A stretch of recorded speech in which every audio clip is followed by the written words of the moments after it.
Ready? Let's do it. Fucking Big D Pod, we're back. I'm gonna get it right. Number 7. Are we episode number 7? I think this is 7. Woo! Hey, lucky number 7, dude. Yeah. As it should be lucky number 7. What do we got, dude? Big D Pod, we're back. Dude, we got Anthony's in the house today. Land King. Land Let's call him King, Land dude. King. I was going to say Land King. There's like Tiger King. I don't know what other kind of kings there are. There's lots of kings, but I think you're king of land. Is that what you describe yourself as? Yeah, we're 100% land wholesalers, so Okay, perfect. we're the land guys. All right, Anthony, why don't you introduce yourself to the audience? Tell them who you are, what you do, where you're from, where you've been at. Let's hear it, dude. Let me hear some stuff, dude. So born and raised Phoenix, Arizona. Hey, shout out to the local boys, dude. Yep, Colby, yep. are you local? Yeah, I'm a local boy. Oh, dude, yeah. room full of local room boys, dude. full of us, Hey, dude. you some, dude. Room full of us. Fuck. Colby, get you some. Oh, there you I go. got you.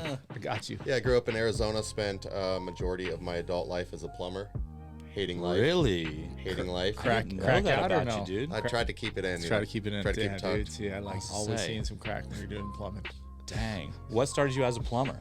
Stepdad had a plumbing company, so got out of high school and just Okay. kind of fell in line. And There you go. I bet you could solder like a motherfucker, though, I can get after it. Really, dude? Now I'm kind of intrigued. Our most recent flip that we moved into, I repiped it in a day and a half by myself. Whoa. What part of town did you grow up in? So grew up in Tempe, moved out to Queen Creek. Go Devils, right? Yeah. Okay. What happens after high school, dude? You go straight to college, valedictorian, the whole deal? Yeah, Harvard. Harvard? Walking. No, I did a couple semesters of engineering. Stepdad's like, oh, you just gotta bail on that. Just focus on this plumbing thing. You're gonna take over the company one day. And I was like, all right, Let's do what's it. up with that. And you're like, I'm gonna be fucking rich, dude. Yeah, then. Which, by the way, I know some plumbers that make fucking bank, especially right now. Oh, they're crushing it right now. It's crazy, dude. But you kill yourself to make the money too. Really? Yeah. I don't know shit about plumbing. Crawling around in attics in the middle of summer. No. My favorite part was trim because it's finally all coming together, especially on like some of the higher end houses in Scottsdale where it's just Okay. beautiful, and that was the fun part. All right. So start plumbing. Did you initially like plumbing, or you're like, this kind of sucks, but I'm just gonna like go work and make money?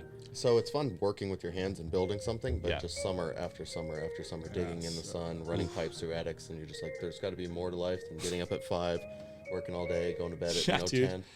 That's crazy. And then how long did you do plumbing? It was 12 years. 12 years. Oh shit. Okay. So from like basically when you graduated, but 2 years of engineering school. Well, so I was doing engineering at night at community college. Oh shit. So yeah. Okay. So 12 years. So you were 30? I'm 30 now. 32 now. 32. So you were 30 by the time you kind of were like deciding to wrap up plumbing. Yeah. And what was like the was it just like I've had enough kind of thing, or was it like a tipping point? So I always felt there was more to life than, because I could never figure out why I was working so hard and getting nowhere. You know what I mean? I would spend all this time working at nights, weekends. Preach. Could never get anywhere. I'm like, how are people getting ahead in life? And that's when I started looking at, my habits and listening. Joe Rogan's podcast really turned me onto a lot, Jocko Willink, and taking some ownership. My fiance was bartending at the time, and so she decided to get a real estate license, and next thing you know, we found Rich Dad Poor Dad. She's like, Okay. You have to read this book, and that was like a light bulb. Yeah, I always made like I feel like we always made kind of like decent money, especially I was very younger, like nothing crazy, but I always wondered like how there were dudes like that had like big lifted trucks and like were pulling boats like and leaving like on a Wednesday afternoon to just like go to the lake. I'm like, how the fuck is that even possible? Like, what cartel do you work for to like even make that possible? And are they hiring? Yeah, exactly. So Do they need a runner? Yeah. I can run a lot. So plumbing's if I need basically a wrap. Fiance gets licensed. You read Rich Dad Poor Dad. What's your first step to like even like get into the venture of real estate? Like, what's the first direction you go? I reached out to my cousin who had a buddy, Trevor Bradley, that was crushing it in traditional real estate. You know Trevor, yeah. I grew up playing Pop Warner with Trevor's brother. Shout out. So it was kind of like a small little community there. And Okay.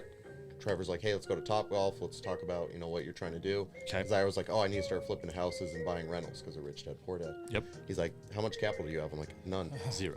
He's like, look, How you, I read the book. It says you don't need money. Yeah, dude. We'll use other people's money. Don't you get it? Yeah, so he's like, no, have you ever thought about wholesaling? And I'm like, no, what's that? And he's like, so you need to talk to this guy, Steve Trang, start listening to his podcast. And that kind of opened up some doors as well. What was your initial thought on wholesaling when you first like discovered it? Like, were you and I've told this story before. Part of it is because like of who introduced it to me, but I thought it was like almost a little like not scammy, Yeah. but like slimy. And I Yeah. was like, oh, what's going on here? Like, what is this? I think it's had depend on the conversation you're having too. Like how much info are you giving compared to Yeah. what they're expecting? Well, it was also like, bro, we're just gonna get it under contract and like just sell it when it's under contract. Like we're just gonna. I'm like, I was a lender at the time. Like, can you fucking do that? Like, I'm like, is this even fucking legal? So, what was your first impression of wholesale? Because obviously, if you were introduced by the right guy like Steve Trang, you're probably like, oh yeah, like this makes a ton of sense. Like contractually, I could do that. Like we can go make this money. Like it's a huge industry throughout the United States. So it's like if you were laid out right, I could see how it'd be perceived better. So what was your first thought? It was perceived a little better, but at the same time, like, is this legal? It seems too good to be true. Yeah. And are we stealing the equity from people? Why don't they just list it with agents? And then as you get into the industry, like, oh, this is why they can't list with an agent. The house is tore up. And That was my first thought. Is like I always felt bad.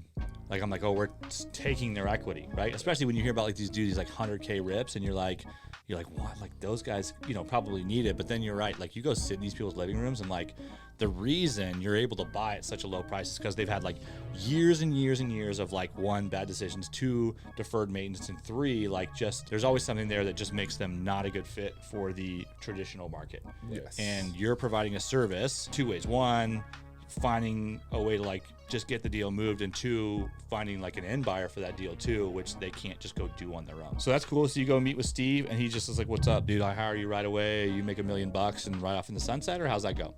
no, I kept bugging him for months before he'd like even give me the light of day. Really? And he's like, hey, I've got, this, one of his like weekend long seminars was coming up.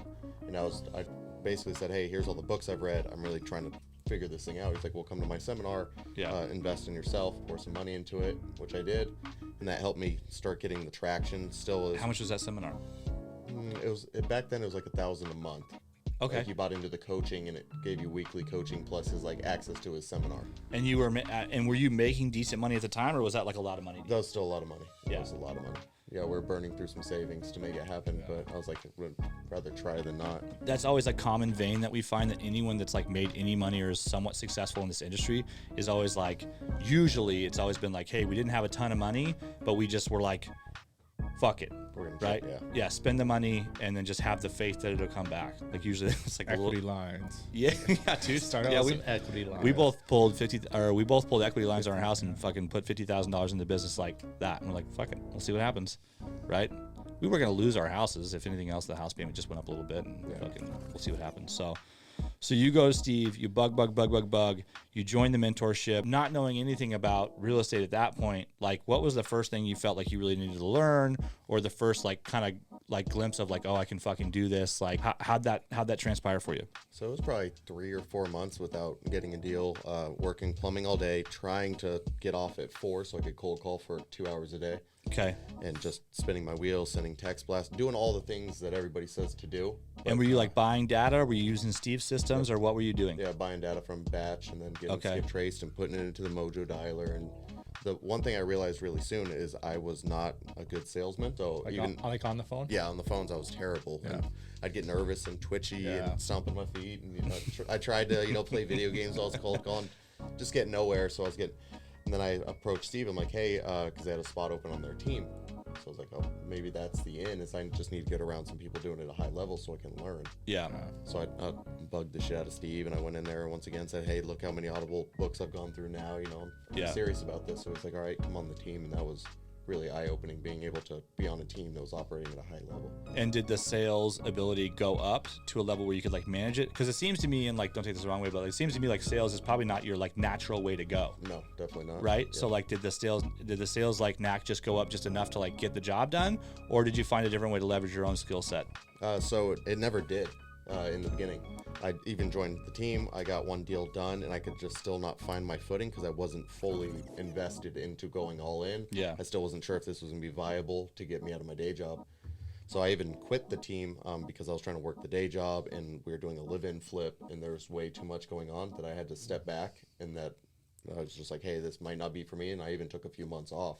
Isn't it crazy how just that little bit in your mind that you're like, I don't know if I'm all in, like all of that comes through on the phone when you're talking to people, right? Yeah. And I'm unsure, like maybe I'm not the best at this. I'm a little unsure of myself. I don't even know if this is like what I should be doing. Like all that transpires on the phone, and like that's the stuff that people just like, we have this like sixth sense to like figure out what that is.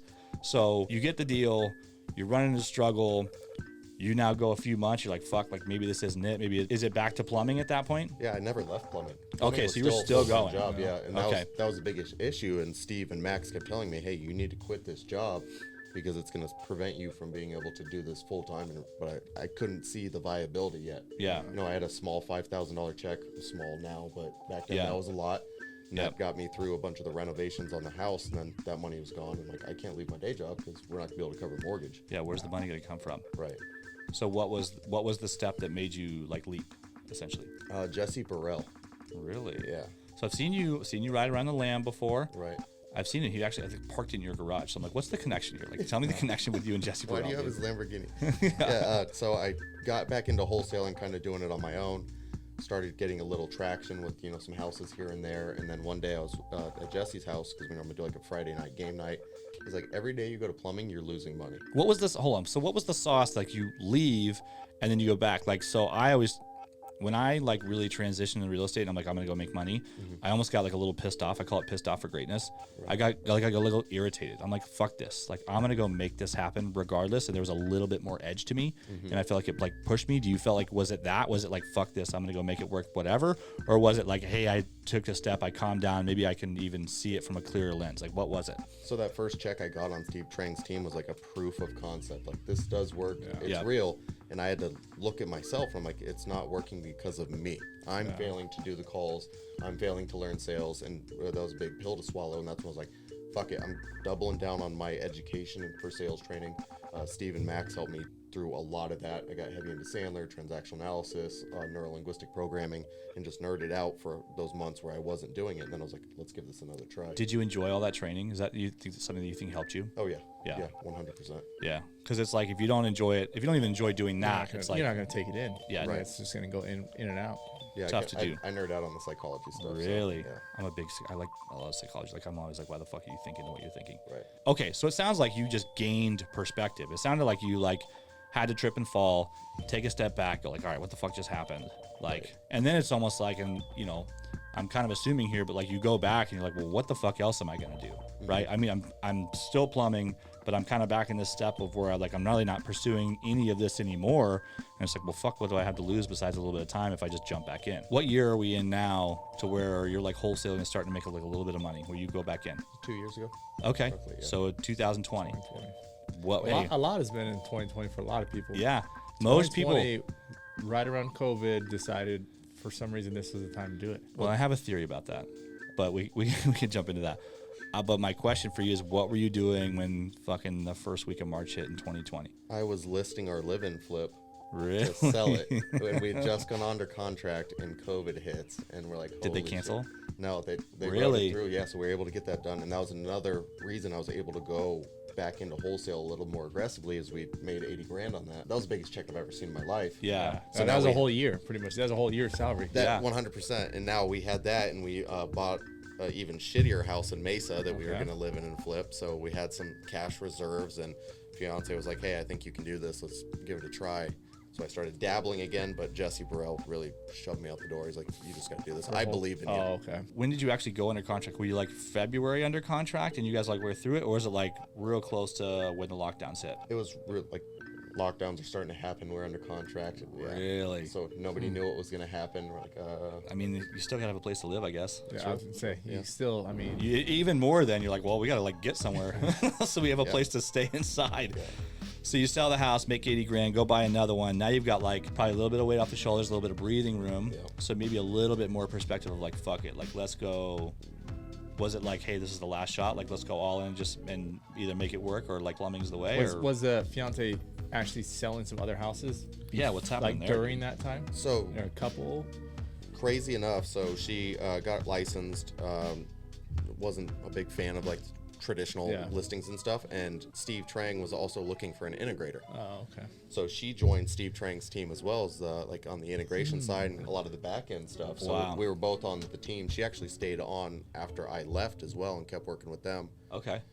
So it was a weird little mix of, but I mean, we got some high level education on how things should be ran. And Yeah, I was gonna say there's probably not very many people that are better at it than him, right? no, definitely not. Yeah. So buy the new house. You got a little bit of dough in the bank account, and then do you still just like keep wholesaling, or like what's the plan from there? So I started wholesaling, started like doing like some JV deals and some partnerships with other wholesalers, you know, started working on building a buyer's list and maybe they have a deal and I can help them dispo it and just start clawing at anything I can get my hands on. Is this mainly houses though? Correct? Mainly houses, Okay. yeah, because I didn't realize the land thing was even was viable. even a thing, yeah. Okay. and until we did one in AJ. This is kind of my like aha moment was Okay. a buddy of mine, Carlos, found this shitty mobile home. It's right around the corner from where you guys bought that fire damaged one. Shitty mobile home that we scraped and left. Oh, Yep, yeah. out in AJ. So he found this thing, and I was blown away that we made. I think he made 7,500. I made 7,500, but everything had to be demoed. Yeah. And I was like, hold on. So we're basically just selling land, and we're making 15. I think it was 15 grand total, and then we split it up. Yeah. But I Yeah. was like, so there's a proof of concept here. So the very next day, I got on the map tool on a batch driven, and I started zooming around. Or I think at that time it was Deal Machine, because I don't know if batch driven was out yet. But I just started zooming, or it might have been PropStream. I'm just looking on the map and clicking lots and calling them. Really? Yeah, and I locked up 6 in a row out in Florence. And that was, I would assume, probably a way easier transition because it's like land guys, like they're not getting those phone calls like Right. No. like They're well, not like a moving dis- as quick. Yeah, like they're a not distressed getting property, destroyed with phone calls. foreclosure, Right. you know, unknown equity. Like they're not just getting those random phone calls like, "Hey, we want to buy your house."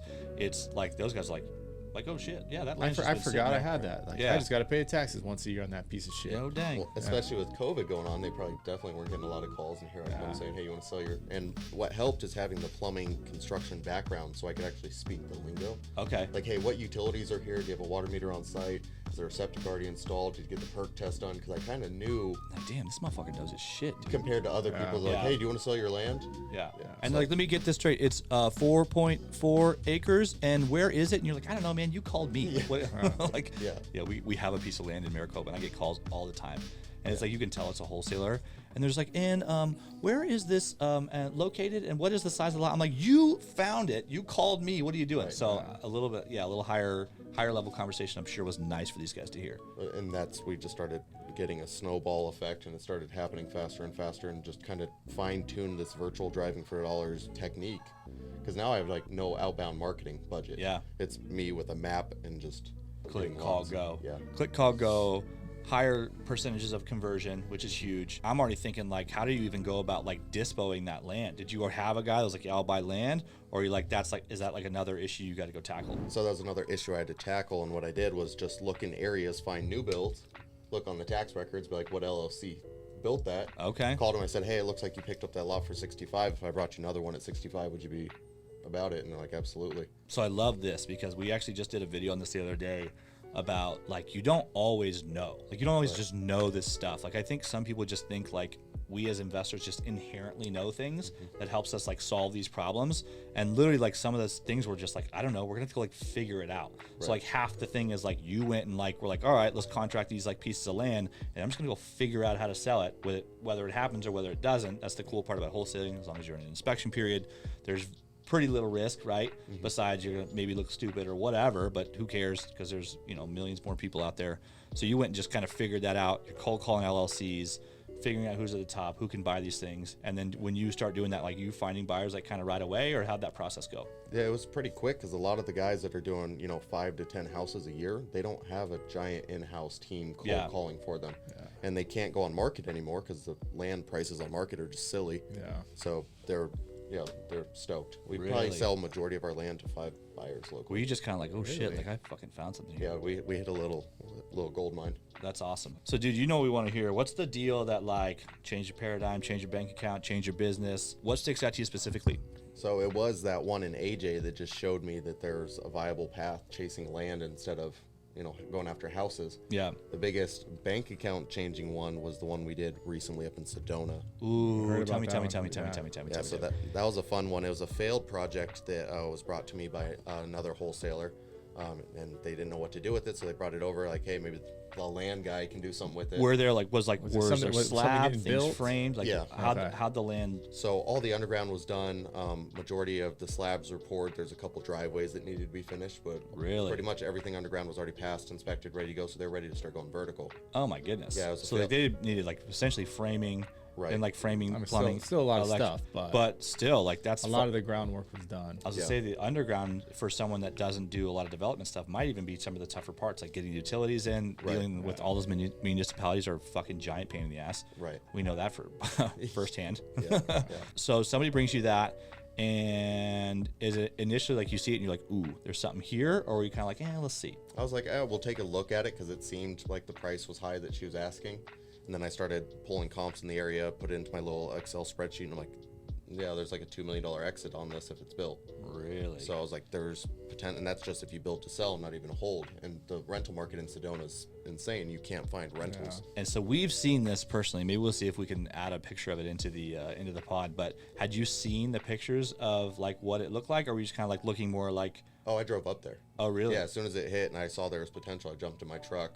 As soon as we locked it up, we went under contract. She's like, I have a feeling you guys are wholesalers. She'd been in real estate a long time. Yep. She's like, I don't care if you're wholesalers. You get me the 1.3 that I want. I'm fine. Oh my God.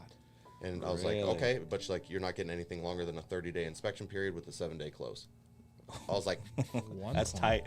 yeah, it was Especially super for tight. something that's like in the middle of being built. Like someone's going to want Right. all the due diligence on that.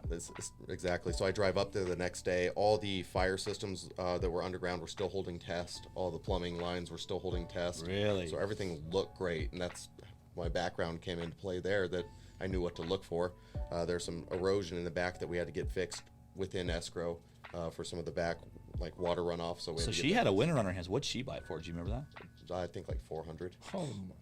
But then she was one putting money into getting it to that point. So Yeah, I was gonna say, she was putting a bunch of money in, and did she profit still? oh yeah, Okay. Yeah, So it's like, yeah, she walked with 1.1 is what.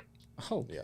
okay. Yeah, she paid 400. I'm sure she had probably another 200 or 300 into it by what it sounds like. So she made some money too. She did a cash out refi to cover. So there's a bunch of unpaid liens as well.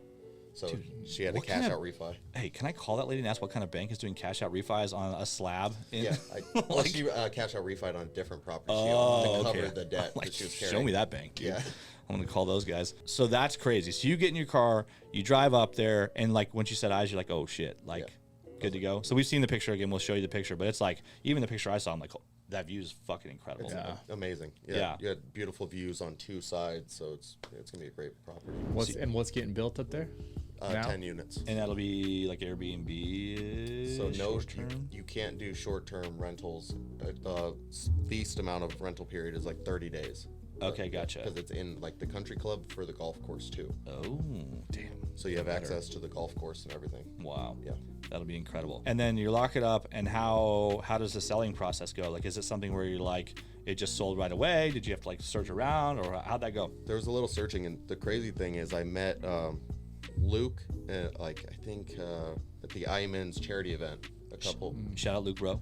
couple weeks before. Yep. And he's like, if you find anything up there, I'm your guy. And then I had 2 other builders down here that have been trying to get up there as well. And then the Imans were also looking for more projects in Sedona. Really? So I sent it to all of them, and everybody's like, we want it. Give us some time to run our numbers.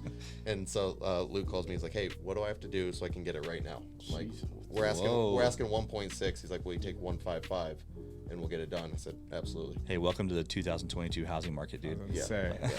That Bought a story piece sounds of familiar. dirt.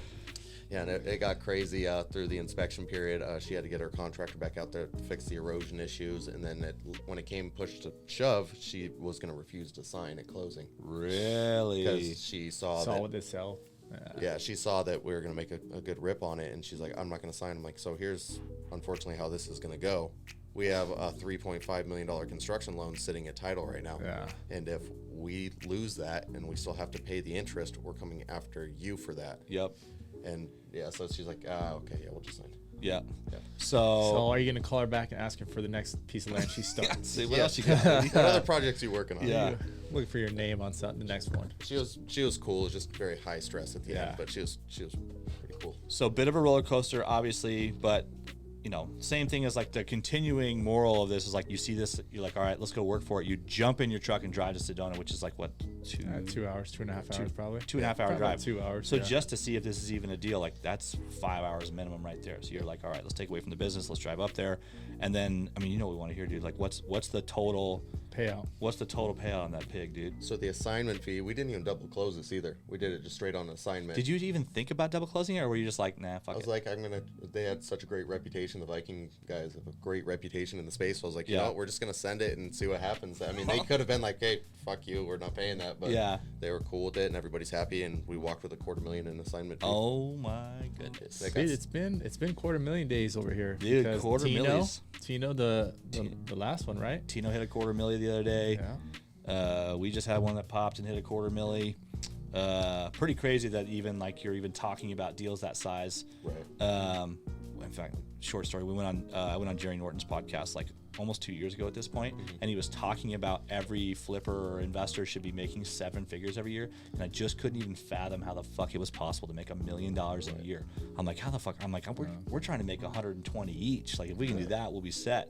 I just couldn't even get my brain there, but it's just like one of those things you gotta just keep going, and then all of a sudden, sometimes these deals just they don't fall in your lap, but they kind of do fall in your lap, right? Well, you're putting in the effort, you're getting in front of people, you're talking to everybody, and then when these opportunities pop up, you're like, oh, I know who would want that. Yeah. So went through everything, complete roller coaster. Lady almost doesn't sign. Make a good size rip. That's a lot of money for literally anyone. That's a lot of money. What does that do for you, either personally or to the business? Like, does that change? I was gonna say, how many people does that split between two? So there's 3 of us. Dario, who's the cold caller who found it. Okay. He brought it to Ingrid. So her and her husband. She's part of your team? I didn't know. she's got her own outfit. Oh, so he brought it to her because they're in sub 2 together, and Ingrid's awesome to work with. Her and her husband Mark are phenomenal people. Yep. And they're like, hey, we're gonna send it to. They took it to Pace first. Okay. Sent it to Jared Vidalis. They both passed on the deal. Really? Yeah, and so shout out to Jared. And then shout out, dude. And then they brought it to me, and I was like, oh shit! So it went. Oh, okay. So I get which way. So you weren't even the first guy to. What did she? I mean, so did everyone in the front get some money too? So yeah, we gave Dario $50,000. Ingrid took 100, and I took 100. Dude. Yeah. That was Dario's first deal too. What? That's fucking dope, dude. He thought at max he was gonna get $10,000. And oh my goodness, we jumped on a live with him. We're like, hey, I got a check for $50,000 with your name on it, and he was blown away. I wish we had Dario on this right now because I wanted to hear I want to hear his backstory of like how long you've been doing it. It's like 2 cool ways it could have gone. He either like did nothing for a year and all of a sudden pop 50, got it, or it was like his 3rd fucking phone call and like pop 50 G's. Either way, it's a fucking cool story. Yeah. So, well, that's cool, man.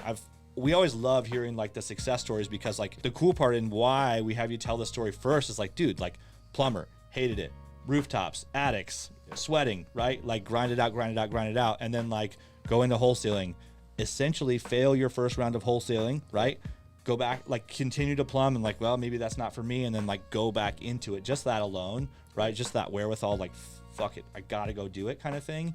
And then the ascent to even like, obviously there's more deals. It's not the only deal you've ever closed, but like descent to stuff like this happening, like it just goes to show you, like you'll hear people talk about these deals, or maybe they'll post it on social media, and some people don't know if there's like it's true or not. Yeah, you don't know if it's true. I mean, there's is everyone making all this money, or is it why are they but I'm not? And you know, it's like, well, what are they doing that I'm not? And it's like a lot of people sit and listen to it, and like I'm gonna do that. I'm gonna do that after I come back from vacation. I'm gonna do that next week when I decide work so sucks. many people. Like, how many we used to do our flip walks all the time, and I'm dude for 6 months. It was always like, oh, we're thinking about buying our first deal. We're thinking about doing it. It's just like it doesn't work that way. Yeah. Like you have to go try. Even if you try and fail, go back and then go back in again. Like that's the shit that's gonna get it. So it's like that's why we like this podcast. Is like for everyone listening, it doesn't always work. Like, I mean, I'm hoping Dario made that 3rd phone call and like he ripped 50K. Like I'm hoping that's what happened. Oh, he put in a bunch of work. I'm assuming that's not how it went, right? So like you're gonna probably like go, you're gonna fail,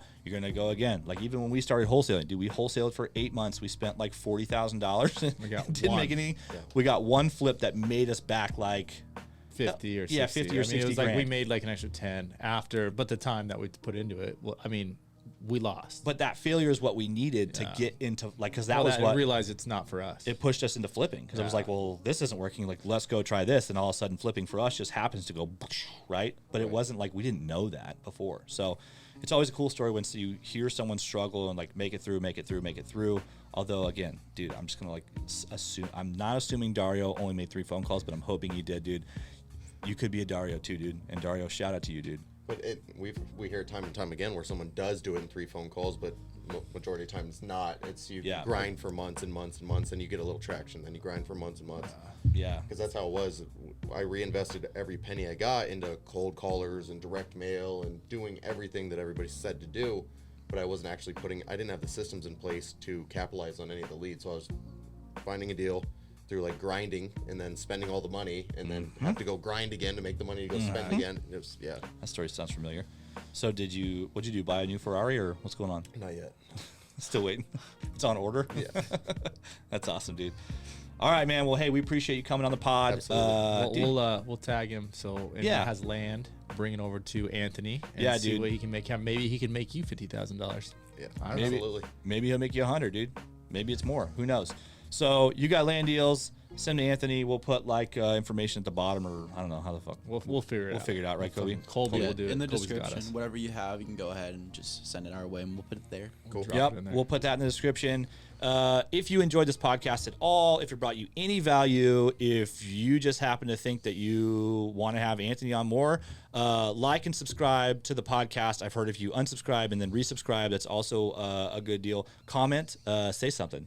Just let us know something. We probably won't read it, or maybe we will. I don't know. Who knows if we will? Just We'll put it on read there. it. I'm just not sure what we'll say back. Somebody it may was, not be nice. Somebody was roasting us one time with our clips. Remember they told us like the gym bros going dude, hard on we're weed. the first we were ones. talking about a bad trip on edibles. And they went off just calling us like, look at these idiot Gym bros. And it's like, first off, neither of us go to the gym, so it's awesome that you're telling us that. But I was just really high when I talked I feel like about I look good in the camera. So It's got a whole gym in the back now. I know. Yeah. Well, we've had it there for 2 years, and it's probably now it's got the most use out of the whole 2 years in the last 2 months. So fucking bad. I need that setup. All right, well, hey, you just made a bunch of money, dude. Fucking now you have the option. All right, Big D Podcast, we're out.